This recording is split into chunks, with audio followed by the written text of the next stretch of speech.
Penulis mengangkat dalil pertama surah Al-An'am. Kita mulai di halaman 8 ayat 82. A'udzubillahi minasyaitonir rajim. Alladzina amanu wa lam yalbisu imanahum bidzulmin ulaika lahumul amnu wa hum muhtadun.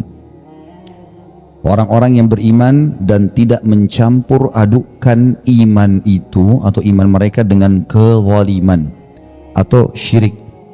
Mereka itulah orang-orang yang mendapat keamanan dan mereka itu adalah orang-orang yang mendapat petunjuk.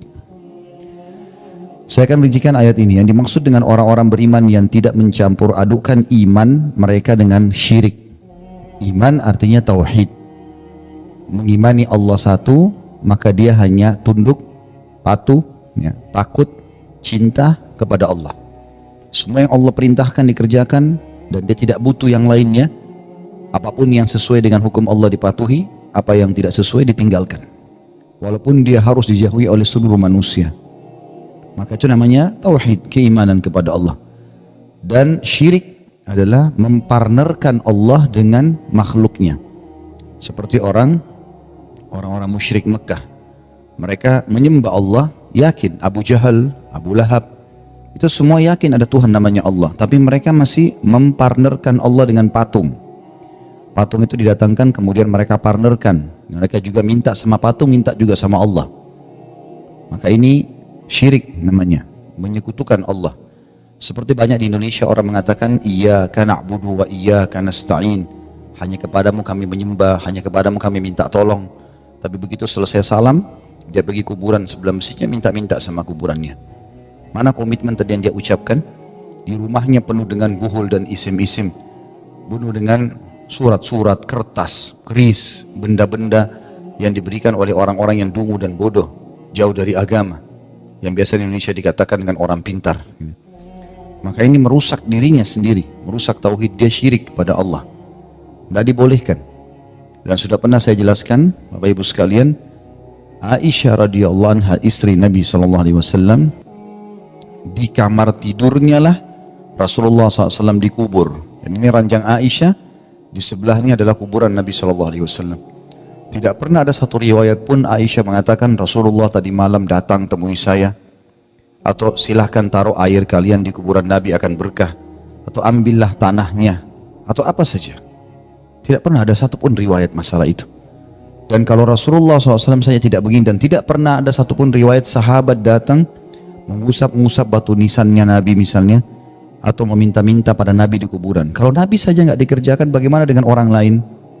Bagaimana kalau hanya sekedar guru mengaji kita atau kiai? Kalau Rasulullah SAW saja tidak, bagaimana dengan yang lainnya? Ini syirik, menyekutukan Allah Subhanahu Wa Taala, tidak dibolehkan sama sekali. Ada juga fenomena syirik, mungkin akan ada babnya sendiri. Orang-orang yang kadang-kadang mempartnerkan Allah tapi dia tidak sadar. Seperti pernah kasus di Makassar waktu itu, saya diingatkan atau disampaikan oleh seorang pengusaha kayu yang sering bawa kayu-kayu dari Kalimantan.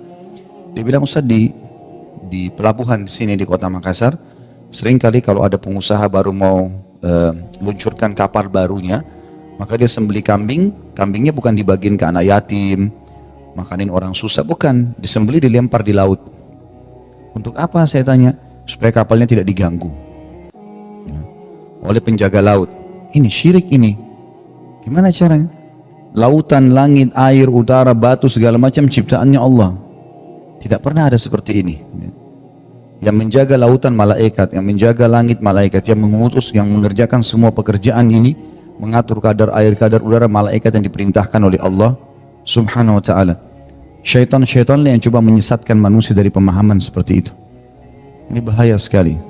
Saya juga kemarin lewat di Jakarta, saya baru tahu kalau orang punya keyakinan, sebagian orang, semoga dikasih hidayah, itu setiap lewat terowongan, pasti mereka bunyiin klakson.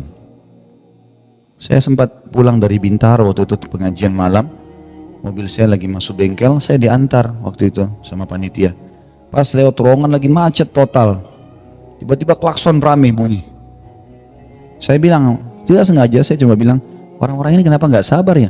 Toh di depan kelihatan memang macet panjang sekali, nggak mungkin klakson ini tidak berpengaruh ke sana.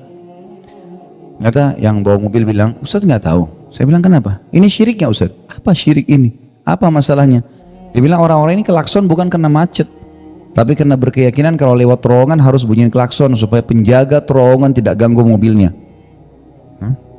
Sedangkal itu apa keyakinannya? Ini semua syirik ini. Ya.